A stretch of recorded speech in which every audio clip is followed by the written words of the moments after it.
Hey, it's Rick with Rock Bottom Outreach, and it is Real Talk Thursday.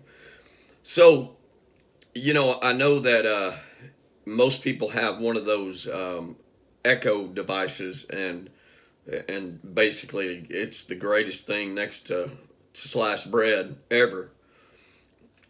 But that really depends on how well you enunciate words.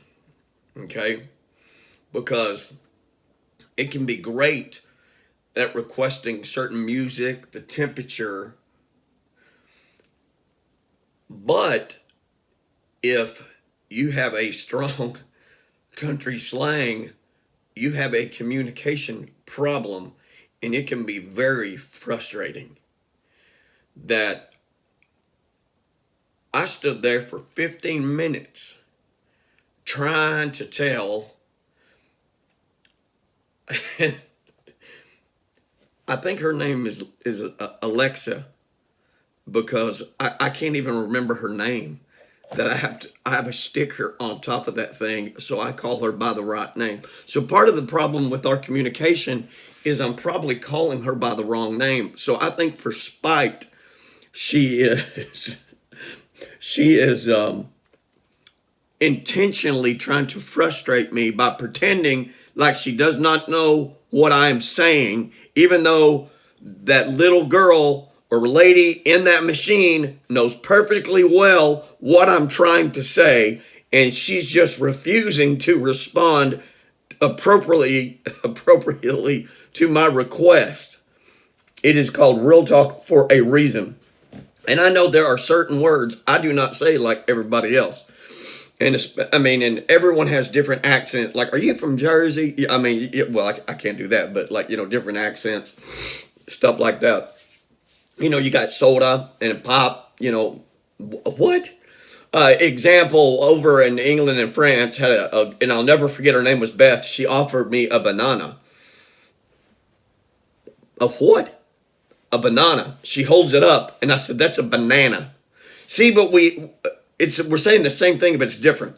And that, I think that little machine in there intentionally is trying to frustrate me. Like, I don't know. Have you ever heard me try to say the word sausage? Sausage. Right.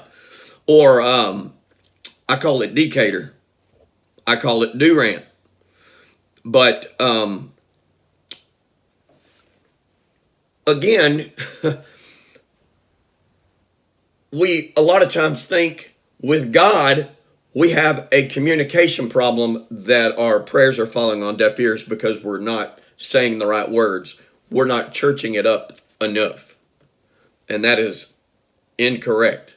Okay?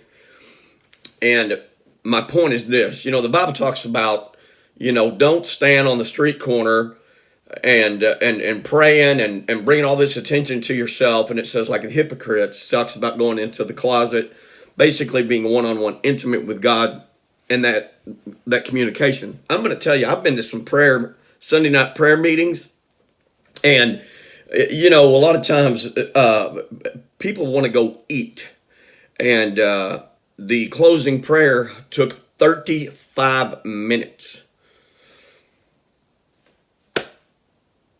Does that mean it's more effective? No, it does not mean it's more effective, because it was 35 minutes long. Here's my point. Maybe you have a broken spirit, your heart is broken.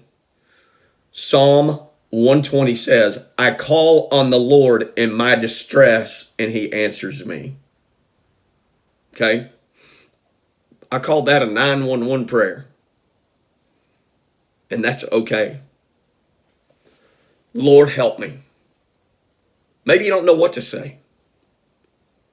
That's okay too, because God already has you on the main line. He knows what you're trying to say. He knows what you want to say. My point is this. Just because you use a lot of words doesn't mean it's more effective. God doesn't judge you on your words. He judges you on your heart. So don't be so caught up about the do, but more about the who. Can you dig it?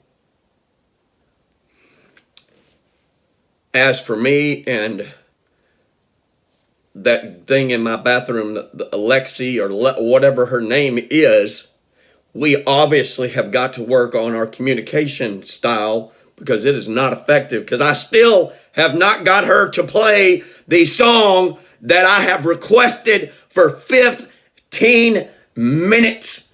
Is it really that difficult? All I wanted to hear was Exile, Kiss You All Over. I have no idea what she heard or she thinks she heard in that little echo machine, or she's just intentionally jacking up my songs because she does not like me. Yeah, bam.